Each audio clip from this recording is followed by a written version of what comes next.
नमस्कार, बहुत स्वागत है आपका। मैं हूं आपके साथ ऋतु सिंह और शुरुआत करेंगे एक बड़ी खबर के साथ। बस्तर में नक्सलियों के खिलाफ बड़ा ऑपरेशन हुआ है। मुठभेड़ में बीजापुर और सुकमा में कुल मिलाकर 14 नक्सलियों के शव मिले हैं। मुठभेड़ में बीजापुर जिले से 2 नक्सलियों के शव बरामद किए गए हैं और नक्सलियों के शव बता दें अभी तक 12 शव मिल चुके हैं और इसके साथ ही मुठभेड़ स्थल से भारी मात्रा में हथियार भी बरामद किए गए हैं। बड़ी सफलता इसे कह सकते हैं क्योंकि लगातार नक्सलियों के खिलाफ बड़े ऑपरेशंस को अंजाम दिया जा रहा है छत्तीसगढ़ में और ऐसे में बस्तर में नक्सलियों के खिलाफ बड़ा ऑपरेशन हुआ है। मुठभेड़ में बीजापुर और सुकमा में कुल मिलाकर अब तक 14 नक्सलियों के शव मिल चुके हैं। बीजापुर जिले से 2 नक्सलियों के शव बरामद किए गए हैं और मुठभेड़ में सुकमा जिले से 12 नक्सलियों के शव मिले हैं। कुल मिलाकर अब तक 14 नक्सलियों के शव मिल चुके हैं।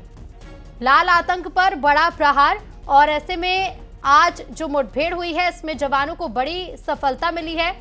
14 नक्सलियों के शव और भारी मात्रा में हथियार भी बरामद किए गए हैं।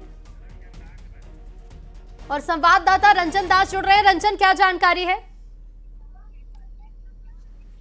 जी बिल्कुल, आज सुकमा और बीजापुर 2 जिलों में बड़ा ऑपरेशन चलाया गया है और नक्सलियों को एक बड़ा नुकसान हुआ है। सुकमा में जहां कोंटा एरिया कमेटी के 12 नक्सली ढेर हो गए तो वहीं बीजापुर में चले ऑपरेशन में अब तक 2 नक्सली मारे गए हैं। साल के शुरुआत में ये एक बड़ा ऑपरेशन था सुरक्षा बलों का और इसमें बड़ी सफलता भी हासिल हुई है। टोटल 14 माओवादी न सिर्फ मारे गए हैं बल्कि इनके कब्जे से SLR, इंसॉस जैसे हथियार भी बरामद हुए हैं। जी बिल्कुल रंजन, बने रहेगा। सतीश भी हमारे साथ जुड़ गए। सतीश, 2026 की पहली बड़ी कार्रवाई को आज अंजाम दिया गया। 14 नक्सलियों के शव अब तक बरामद किए जा चुके हैं। जी आपको बता दूं कि मार्च 2026 का टारगेट था, लेकिन उससे पहले ही इस टारगेट को अचीवमेंट जो है सुकमा पुलिस कर रही है। जैसे ही नए साल के बाद जो है जैसी सूचना मिली कि किस्टारम का इलाका है जहां पर पिछले 4 दशकों से माओवादियों का कब्जा रहा है, उस इलाके में मंगड़ू जो कि कोंटा एरिया कमेटी का सचिव है वो अपने साथी के साथ छुपा हुआ है और भागने की फिराक में है, जिसकी सूचना के बाद में डीआरजी टीम को रात के ऑपरेशन के लिए भेजा गया और जवान जैसे ही सुबह मौके पर पहुंचे और माओवादियों से आमना सामना हुआ और करीब 1 घंटे तक जो है रुक कर मुठभेड़ हुई है। इस मुठभेड़ की सर्चिंग के बाद में मौके से 12 माओवादियों के शव बरामद हुए हैं, जिसमें सबसे बड़ा जो माओवादी लीडर था वो मंगड़ू था, जिसको 8 लाख का इनाम है। वो कोंटा एरिया कमेटी में पिछले कई घटनाओं में, कई वारदातों में शामिल रहा है। इसके अलावा एक एसीएम मेंबर जो हितेश है उसकी बॉडी बरामद हुई है। हितेश के बारे में बताया जाता है कि कोंटा के जो एडिशनल एसपी आकाश राव थे उनकी शहादत में उस घटना में ये शामिल था और उस शहादत का बदला भी जवानों ने लिया है। एक तरीके से आप देख सकते हैं कि कोंटा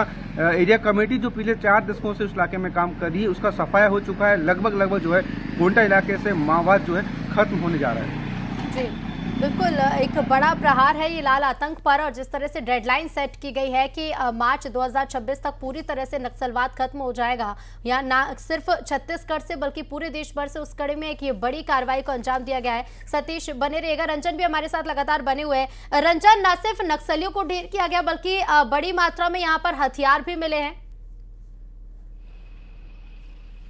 जी बिल्कुल, न सिर्फ नक्सली ढेर हुए हैं बल्कि हथियार भी बड़ी मात्रा में बरामद हुए हैं। बस्तर राज्य की तरफ से जो प्रेस क्लिप जारी किए गए उसमें हथियारों का जिक्र भी है, SLR है, इंसॉस है। इसके अलावा सतीश भी बता रहे थे कि जो कोंटा एरिया के जो बड़े नक्सली थे वो भी इस मुठभेड़ में ढेर हुए हैं। चूंकि सुकमा में अब नक्सली बहुत लिमिटेड ही रह गए थे और उन पर एक बड़ा प्रहार है। साल का शुरुआती ये सप्ताह और एक बड़ा प्रहार नक्सलियों पर हुआ है। 31 मार्च 2026 का जो टारगेट है, कहीं ना कहीं इस ऑपरेशन से ये जरूर उम्मीद कि फोर्स अब पूरी तरह से आक्रामक है, क्योंकि अब जो डेडलाइन तय की गई उसे खत्म होने में कुछ ही महीने का वक्त बचा रह गया है। तो ऐसे में इस ऑपरेशन को कई मायनों में बड़ा अहम माना जा सकता है। बिल्कुल, काफी अहम इस ऑपरेशन को हम कह सकते हैं। रंजन भी हमारे साथ लगातार बने हुए, सतीश भी लगातार बने हुए। सतीश, क्योंकि देखिए बड़ी कार्रवाई तो है ही, लेकिन इसके साथ ही साथ अगर जो अभी प्रेस नोट जारी किया गया है, जिस तरह से जानकारी निकलकर सामने आई है, इस एरिया के बारे में बताइएगा। जिस जगह पर ये मुठभेड़ हुई है, क्या नक्सलियों की मौजूदगी यहाँ पर और ज्यादा हो सकती है?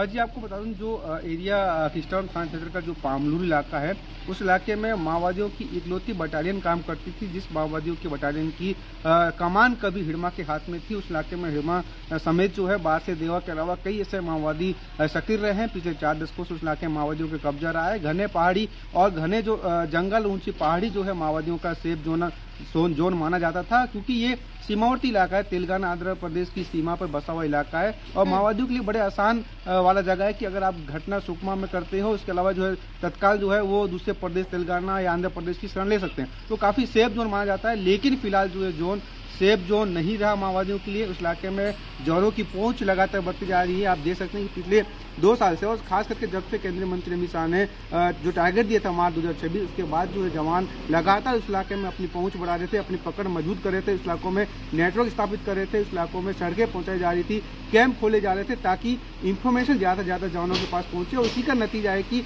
बीते 1 साल में आप देख सकते हैं कि माओवाद की जो है कमर इस तरीके से टूटी जिसका किसी ने आज तक जो है अंदाजा नहीं लगाया था। पिछले 4 और 5 दशकों से माओवादियों का कब्जा, और 4 से 5 महीना का समय नहीं लगा जवानों को, और माओवादियों के जो है पैर उखड़ गए। जी बिल्कुल सतीश, बहुत शुक्रिया आपका। रंजन, आपका भी बहुत शुक्रिया। तो मुठभेड़ स्थल से भारी मात्रा में हथियार भी बरामद